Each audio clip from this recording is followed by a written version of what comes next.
I think the danger to the Bitcoin community, and this will probably happen sooner rather than later, is that you'll get clamped down on hard. And that strikes me as highly probable. I think that the way that's likely to happen is that the governments will try to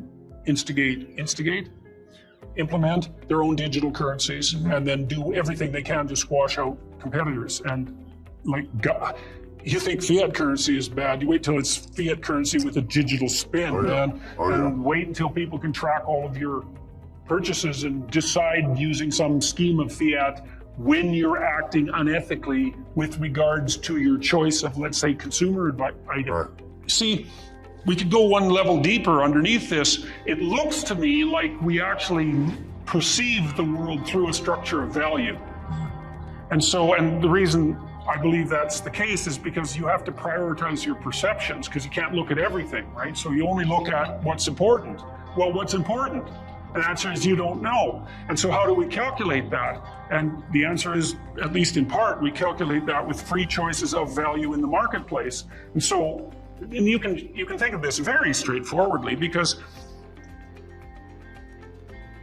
you will look at, all things considered, you'll look at what other people are looking at, right? And so the market actually shows you what's of value, and you should pay attention to it, because if a bunch of other people think it's valuable, that might well be valuable. And so you don't want anything to interfere with that structure of value that our perception itself is predicated on. And then you made a secondary point, which was, well, also, you don't want anything to interfere with your ability to store value for the future. Right. Yeah, that's a completely, is it a completely independent benefit?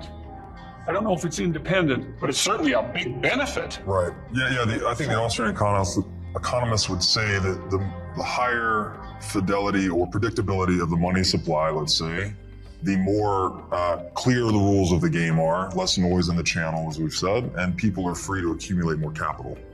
So this idea of Bitcoin being the pristine economic coordinator gives us perfect price signals in a way. So it lets us remap to reality much more quickly, drives innovation, drives wealth creation, all of these things. There probably isn't any difference between being able to store value for the future and being able to trade with other people without distortion, because the trade is a form of storage for the future. Right. And so it's just an extension of that, right? Yes. Because partly what you do to store value for the future is you distribute it into other people. Yes. And pull it back when you see fit. Yeah, every trade that's voluntary, you're doing it only if it's incrementally valuable to you. So that would, in theory, if it's a voluntary trade, it's increasing your position, your capital position or whatever. Yeah. So. Yeah, and if it's trustworthy, then you can rely on it. You know, one of the things that's really awful about inflation, as far as I can tell, you know, imagine yourself back in Germany at the end of World War I, and you know, you're one of those ants, not the grasshopper, and you've saved and scrimped, and you know, you've foregone gratification, you've built up your storehouse of value for your pension, maybe you've taken care of your family. You did that through sacrifice, right? Because other people are out there fiddling away and, you know, drinking beer, and not you, man. Your nose to the grindstone, and you put aside your store of value, and then poof, hyperinflation. It's like, weren't you stupid? Yeah. Because you could have been out there fiddling and drinking, and instead you were scrimping and saving, and now you got nothing. Right. And, you know, at least those other people have what's left of their memory. And you know, the thing that's so catastrophic about that possibly is that that's actually a betrayal of precisely that which you least want to betray. Because you want to encourage people to have some faith in the future and make decisions that make the delay of gratification morally laudable and intelligent. And then, well, inflation it hurts those people the most. You're penalizing prudence. Absolutely, because people with debt, it's like, yeah, man, bring on the inflation. Yeah. You know, it's the people who were careful. Right. And then if you think those are conscientious people, let's say, and there's an excellent literature looking at what makes people productive. Mm-hmm. And there are two cardinal dimensions of human variability that make people productive.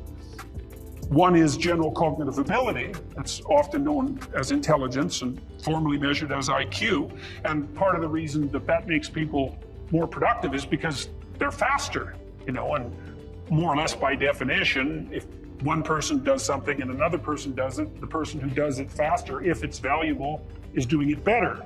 And general cognitive ability seems to be, in no small part, an index of something processing speed, right? And conscientiousness, and trait conscientiousness, and that's dutifulness. It's a conservative virtue, by which I mean people who are high in trait conscientiousness tend to have conservative political leanings, by the way. And those are the people you punish like mad with inflation, because they're the pillars of your society. If you can define your society in some sense as a storehouse of deferred value, right, which is a good way of describing what the hell good is a civilization if it doesn't do that, right? I mean, capital accumulation. Yeah, exactly. It has to allow you to accumulate what's necessary for security and thriving. So you want it to do that if you want a civilization. And then it's the conscientious people who strive to do that, and it's those you punish with inflation. Right. Inflation is decivilizing. Yes. Agreed with that completely. Yes, that seems multi-dimensionally accurate. And so one of the things Bitcoin theorists push forward is the notion that you can't add additional noise to this computational mechanism. Right. And that might be right. This is one of the things that really made me interested in Bitcoin. It's like, oh, okay, no interference with, if the free market is a computational device, and if it's the device that enables us to adapt to the horizon of the future, it better be, because it's the only bloody device we have, unless you think central planners are going to manage it. It's like, good luck with that. That's just not going to happen. And if that follows, it's this micro experimentation, at every front simultaneously, with micro failures occurring at the same time. You don't want noise that's not related to the actual environment introduced into that. Hypothetically, that's what fiat inflation, for example, does. We've already wandered through the notion that there's a tight relationship between your ethics and your reputation, and a tight relationship between your reputation and the storage of value. And that's really worth thinking through. And you have to decide for yourself, I think, whether or not you believe it's true. As an ethical actor, are you most protected against the vagaries of existence by being an ethical actor?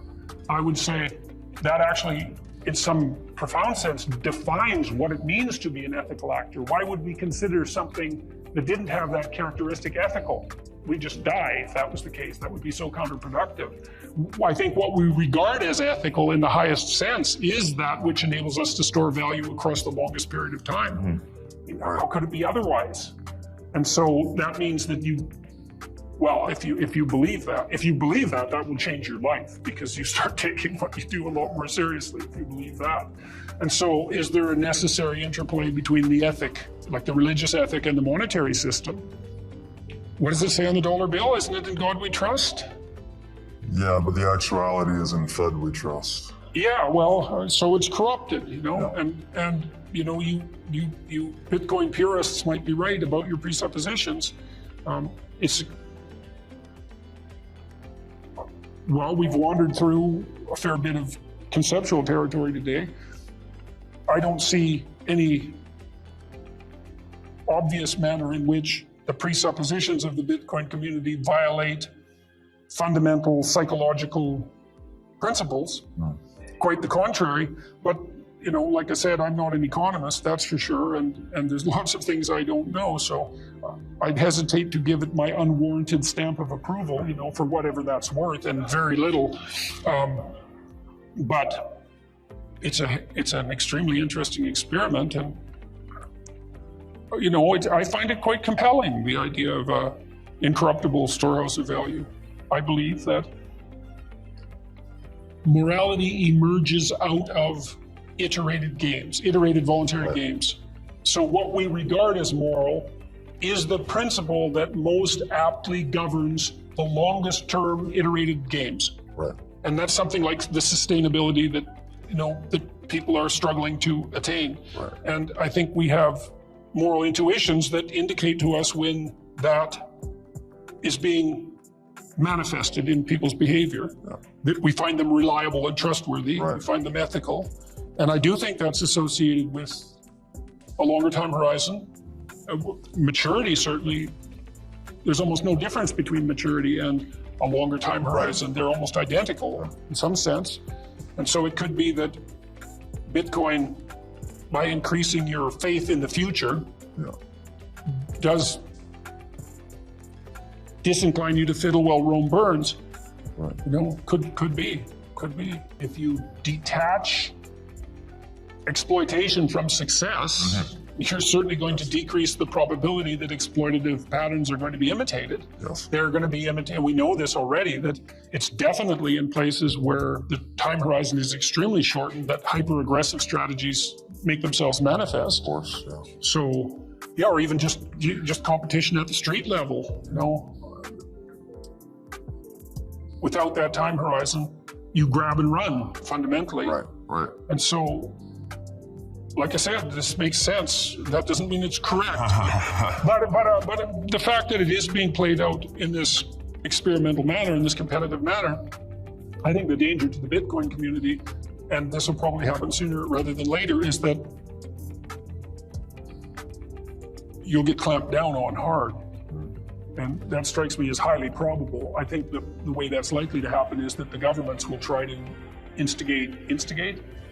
implement their own digital currencies and then do everything they can to squash out competitors. And you think fiat currency is bad, you wait till it's fiat currency with a digital spin and wait until people can track all of your purchases and decide using some scheme of fiat when you're acting unethically with regards to your choice of, let's say, consumer item. Do you really need that automobile? That'll be the next question, you know, coming out down the pipes in the next 10 years. What makes you think you should have an automobile when the whole planet is at stake? It's like, well, who made you final arbiter of value? And to fight that tyranny, we need faith in an ideal. And I guess that's what Bitcoin represents to us. Yeah, well, hopefully it's a practicality too. But, you know, that's the other thing. That's the other thing that's kind of admirable about the Bitcoin community. Delusional though it may be, let's say, at least you're bloody well put your money where your mouth is. You know, well, that's something, isn't it? It's not just, as you said, it's not just cheap talk. You're willing to stake your future and maybe the future of your family on this. And so, you know, it looks like you're really in the game. And if you're really in the game, well, then maybe that does facilitate a certain kind of ethical transformation. It's highly probable, just to start to think in that long-term way and to start to think about questions of ultimate value. It's like, how could that not have a transformative effect? It certainly does on people. And so, wouldn't it be lovely if this all worked out? And maybe it will.